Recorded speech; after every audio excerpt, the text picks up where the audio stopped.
Hello everyone, welcome to Learn with Rohini channel. இந்த வீடியோல நம்ம qualitative properties ஓட third part வந்து பார்க்கிறோம். அதாவது depression of freezing point. இந்த டாபிக் இந்த வீடியோல கவர் பண்ண போறோம். So one by one வந்து நம்ம பார்க்கலாம். The lowering of vapor pressure of a solution causes a lowering of freezing point compared to that of the pure solvent.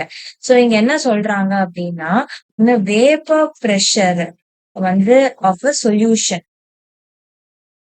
சொல்யூஷனை வந்து நம்ம டிக்ரீஸ் பண்றோம் அப்படின்னா என்னவாகும்னா அது lowering of the freezing point, அதாவது ஃப்ரீசிங் பாயிண்ட் ஆஃப் த சொல்யூஷனும் வந்து கம்மியாகும் to that of the pure solvent. அதாவது ஒரு சால்வெண்ட்டுக்கு கம்பேர் பண்ணும்போத சொல்யூஷனோட ஃப்ரீசிங் பாயிண்ட் வந்து கம்மியாகும் அப்படின்னு வந்து சொல்றாங்க. So we know that at the freezing point of a substance, the solid phase is in dynamic equilibrium with the liquid phase. So இங்க என்ன சொல்றாங்க, ஒரு சப்ஸ்டன்ஸோட ஃப்ரீசிங் பாயிண்ட் அந்த டைம்ல என்னவாகும்னா சாலிட் ஃபேஸும் லிக்விட் ஃபேஸும் வந்து சேமா வந்து இருக்கும். அதுதான் வந்து சொல்லியிருக்காங்க is in dynamic equilibrium with the liquid face அப்படின்னு வந்து சொல்லியிருக்காங்க. The freezing point of a substance may be defined as the temperature at which the vapor pressure of the substance is in its liquid phase is equal to its vapor pressure of the solid phase. So ஒரு சப்ஸ்டன்ஸோட freezing point வந்து எப்படி define பண்றாங்க அப்படின்னா, அந்த vapour pressure இருக்குல்ல, அதாவது vapour pressure of a substance in liquid phase, அது வந்து நம்ம சொல்யூஷனா இருக்கலாம். சோ அந்த லிக்விட் ஃபேஸ்ல இருக்கக்கூடிய அந்த சப்ஸ்டன்ஸோட வேப்பர் பிரஷர் வந்து சாலிட் ஃபேஸ்ல இருக்கக்கூடிய வேப்பர் பிரஷரோட வந்து ஈக்குவலா வந்து இருக்கும். அதுதான் வந்து சொல்றாங்க vapour pressure of liquid phase is equal to vapor pressure of the solid phase. A solution will freeze when its vapor pressure equal to the vapor pressure of the pure solvent. So இங்க வந்து கொடுத்திருக்காங்க பாருங்க. So இங்க என்ன சொல்லியிருக்காங்க, ஒரு solution வந்து freeze ஆயிடும். எப்போ வந்து ஃப்ரீஸ் ஆகும் அப்படின்னா, அதோட வேப்பர் பிரஷர், அந்த சொல்யூஷனோட வேப்பர் பிரஷர் வந்து சால்வெண்டோட வேப்பர் பிரஷரோட ஈக்குவலா இருக்கும் போது அந்த சொல்யூஷன் வந்து ஃப்ரீஸ் ஆயிடும் அப்படின்னு வந்து கொடுத்திருக்காங்க. சோ அக்கார்டிங் டு ரவுல்ஸ் லா வந்து நம்ம அதை பேஸ் பண்ணி தான் பார்த்துட்டு இருக்கோம். என்னது, ஒரு நான் வாலடைல் சொல்யூட் வந்து ஆட் பண்றோம். எதுல ஆட் பண்றோம், சால்வெண்ட்ல ஆட் பண்ணும் போது வேப்பர் பிரஷர் வந்து டிக்ரீஸ் ஆகுது. And now it would become equal to that of the solid solvent at lower temperature. So அது வந்து என்ன சொல்றாங்க, அது வந்து எதுக்கு வந்து ஈக்குவல் ஆயிடும் அப்படின்னா, அந்த சாலிடு சால்வெண்ட் இருக்குல்ல, அது அந்த வேப்பர் பிரஷருக்கு அது டிக்ரீஸ் ஆயிடும் அப்படின்னு வந்து சொல்றாங்க. அதாவது ஒரு நான் வாலடைல் சொல்யூட்ட சால்வெண்டோட ஆட் பண்ண அதோட வேப்பர் பிரஷர் டிக்ரீஸ் ஆகும். அப்படி டிக்ரீஸ் ஆகும் போது அது எதுக்கு ஈக்குவல் ஆயிடும் அப்படின்னா, சாலிடு சால்வெண்ட்டுக்கு அந்த வேப்பர் பிரஷரோட ஈக்குவல் ஆயிடும். அதே மாதிரி டெம்பரேச்சரும் லோவர் ஆயிடும். Thus the freezing point of the solvent decreases. So சால்வெண்டோட ஃப்ரீசிங் பாயிண்ட் வந்து டிக்ரீஸ் ஆகும் அப்படின்னு வந்து சொல்றாங்க. சோ இங்க டி நாட் எஃப், இந்த டி நாட் எஃப் அப்படின்னு இருக்குல்ல, இது வந்து என்னது, freezing point of pure solvent. TF அப்படின்றது freezing point of the non volatile solute, dissolve ஆன பிறகு. அப்படின்னா வந்து என்ன அர்த்தம், டிஎஃப் அப்படின்றது வந்து freezing point of the solution. So the decrease in freezing point எப்படி வந்து மென்ஷன் பண்றோம், டிக்ரீஸ் இன் ஃப்ரீசிங் பாயிண்ட் வந்து டெல் டிஎஃப் அப்படின்னு வந்து மென்ஷன் பண்றோம். சோ எது வந்து ஃபர்ஸ்ட் வரும், freezing point of the pure solvent தான் வந்து ஃபர்ஸ்ட் வரும். அதுக்கப்புறமா தான் வந்து சொல்யூஷன் வந்து வரும். சோ அது அப்படியே வந்து மாத்தி வரும். அதாவது T not F minus TF அப்படின்னு வந்து வரும். இது வந்து என்னது, this is the depression in freezing point. Elevation and boiling point மாதிரியே டிப்ரெஷன் அண்ட் ஃப்ரீசிங் பாயிண்ட்டும் வந்து என்னது, it is directly proportional to what, M, அதாவது மொலாலிட்டி.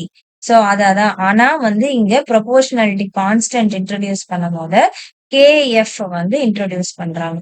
அங்க வந்து கேபி வந்து இன்ட்ரோடியூஸ் பண்ணிருப்பாங்க. சோ கேஎஃப் வந்து என்னது, இதுதான் வந்து என்னது, இது எதை டிபெண்ட் பண்ணி இருக்கு அப்படின்னா நேச்சர் ஆஃப் த சால்வெண்ட். இந்த கேஎஃப் வேல்யூ வந்து எப்படி வேரி ஆகும் அப்படின்னா ஒரு சால்வெண்டோட நேச்சருக்கு ஏத்த மாதிரி வந்து அதோடது மாறும். இதுக்கு பேரு வந்து என்னது, ஃப்ரீசிங் பாயிண்ட் டிப்ரெஷன் கான்ஸ்டன்ட் சொல்லலாம்.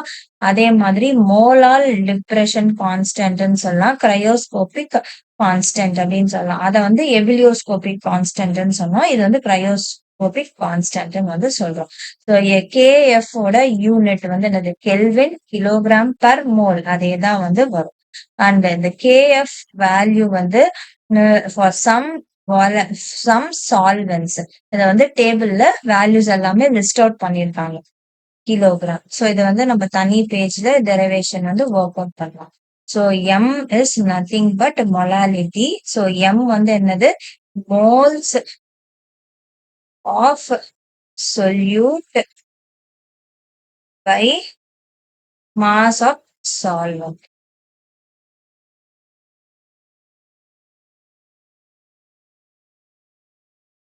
இது வந்து என்ன வரும், in kilogram. So number of moles of the solute, இது வந்து நம்ம எப்படி எழுதலாம், number of moles of the solute, இது வந்து நம்மளுக்கு என்னது, number of moles of solute is nothing but N2. இது ஆல்ரெடி நம்ம பார்த்திருக்கோம். சோ இங்க நம்மளுக்கு வந்து number of moles of solute can be written as given mass by molar and mass of the solvent வந்து என்னது, W1. அண்ட் இங்க வந்து கிலோகிராம்ல தான் எடுத்திருக்கோம். ஆனா நம்மளுக்கு இங்க டெரைவேஷன்ல ஃபுல்லுமே இன் டேர்ம்ஸ் ஆஃப் கிராம்ல தான் வந்து நம்ம பண்றோம். சோ அதனால இத வந்து டிவைடட் பை 1000 அப்படின்னு வந்து நம்ம எழுதுறோம். சோ இப்ப W2 by M2 into 1000 by W1 வந்து நம்மளுக்கு வரும். ஏன் அப்படின்னா இங்க ஏன் நம்ம W2 M2 எடுத்திருக்கோம், அங்க வந்து நம்மளுக்கு டெக்ஸ்ட் புக்லயே கொடுத்திருக்காங்க பாருங்க. W2 அப்படின்றது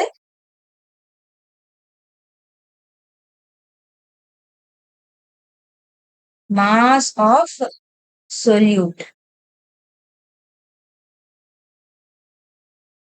அண்ட் M2 அப்படின்றது வந்து என்னது, molar mass of the solute. அடுத்தது வந்து என்னது, W1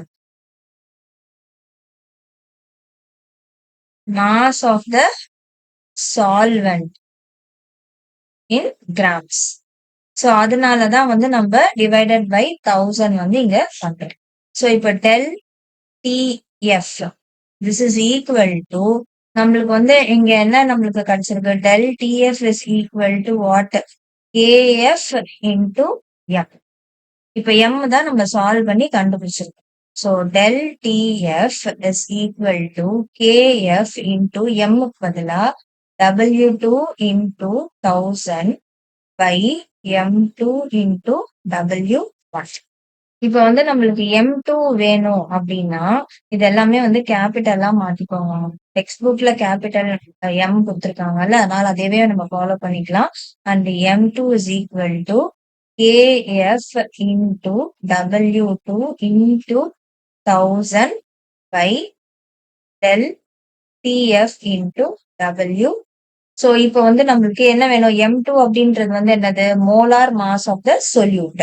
so molar mass of the சொல்யூட்டை வந்து நம்ம கண்டுபிடிக்கணும் அப்படின்னா நம்மளுக்கு வந்து W2 W1 டெல் டிஎஃப் அதே மாதிரி கிரையோஸ்கோபிக் கான்ஸ்டன்ட் இந்த வேல்யூஸ் எல்லாம் நம்மளுக்கு தெரியும் போத நம்ம வந்து மோலார் மாஸ் ஆஃப் த சொல்யூட்டை வந்து கண்டுபிடிச்சிடலாம். சோ இந்த வேல்யூஸ் ஆஃப் கேஎஃப் இருக்குல்ல அண்ட் கேபி வந்து இது எதை டிபெண்ட் பண்ணி இருக்கும் அப்படின்னா அந்த சால்வெண்டோட நேச்சரை டிபெண்ட் பண்ணி தான் வந்து இருக்கு. இது வந்து ஸ்டாண்டர்ட் ஃபார்முலா, இது அப்படியே வந்து ஞாபகம் வச்சுக்கோங்க. So KF is equal to R into M1 into TF square by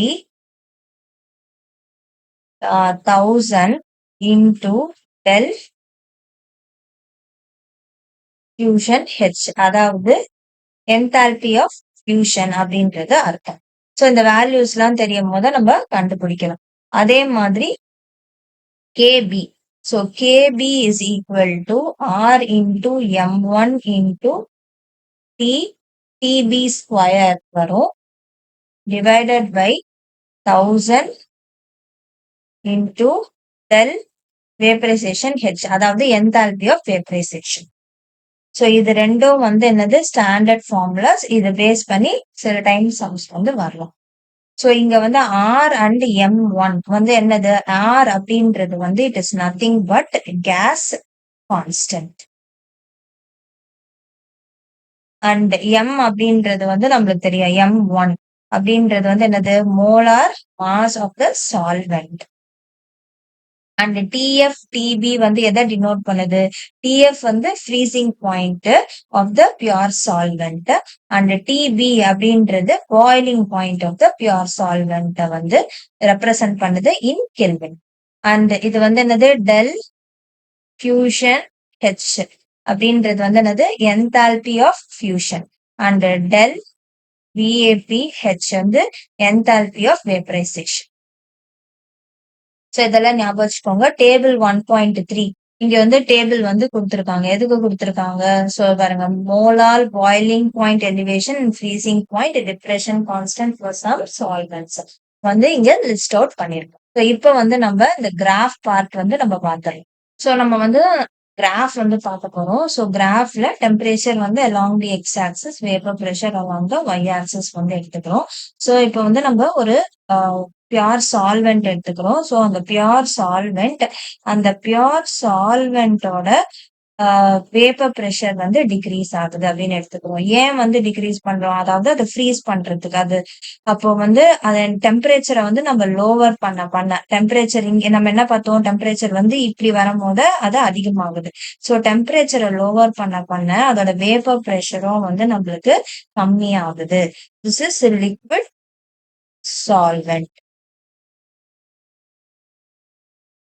இது வந்து என்னது? இந்த பாயிண்ட் வந்து நோட் பண்ணோம் அப்படின்னா this is the vapour pressure of the liquid solvent. So இப்ப நம்ம வந்து என்ன பார்த்தோம்?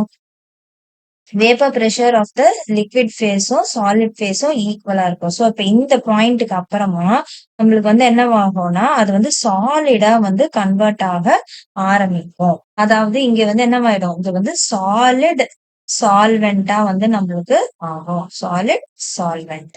சோ இப்ப இந்த டெம்பரேச்சர் இருக்குல்ல, சோ இந்த டெம்பரேச்சர்ல என்னவாகுது? Vapour pressure of the liquid ஃபேஸும், அதுதான் நம்ம ஃபர்ஸ்ட் பாயிண்ட்ல படிச்சோம், லிக்விட் ஃபேஸும் vapour pressure of the solid ஃபேஸும் வந்து ஈக்குவலா வந்து இருக்கும்.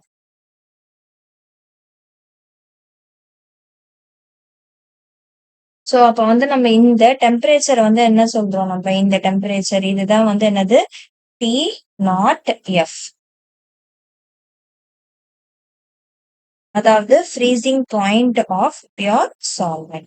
சோ இப்ப வந்து நம்ம ரவுல்ஸ் லா, அதாவது ஒரு இப்ப சாலிட் இப்ப வந்து சொல்யூட்டை வந்து ஆட் பண்றோம். அப்படி ஆட் பண்ணும் போது அது என்ன ஆகும்? அதோட வேப்பர் பிரஷர் வந்து கம்மி ஆயிட்டே வரும். அண்ட் ஒரு பர்டிகுலர் டைம்ல அது வந்து என்னவாகும்?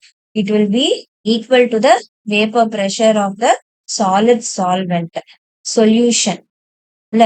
சோ அப்போ இந்த பர்டிகுலர் இடத்துல இப்படி நம்ம இது மாதிரி எடுக்கலாமா? And this is what freezing point of solution. So solution தானே வந்து ஃப்ரீஸ் ஆகுது.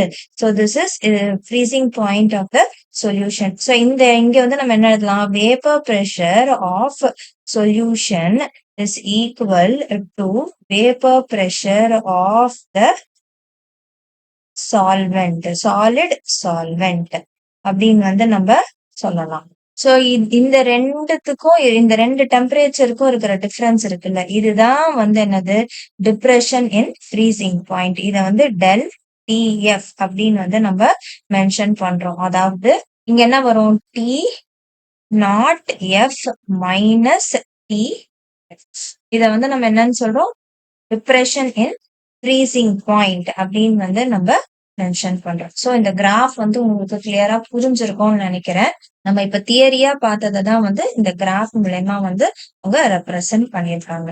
சோ புரியல அப்படின்னா ஸ்டாப் பண்ணி கிராஃப ஃபுல்லா கிளியரா வந்து ஒன் பை ஒன் வந்து அப்படியே பாருங்க, ஸ்கிப் பண்ணாம உங்களுக்கு இன்னுமே வந்து கிளியரா வந்து புரியும். இந்த டாபிக்கோட இந்த வீடியோ கம்ப்ளீட் ஆகுது. நெக்ஸ்ட் வீடியோல நம்ம ஆஸ்மோசிஸ் அண்ட் ஆஸ்மோட்டிக் பிரஷர் வந்து பார்க்கலாம். வீடியோ பிடிச்சிருந்தா லைக், ஷேர், சப்ஸ்கிரைப் பண்ணுங்க.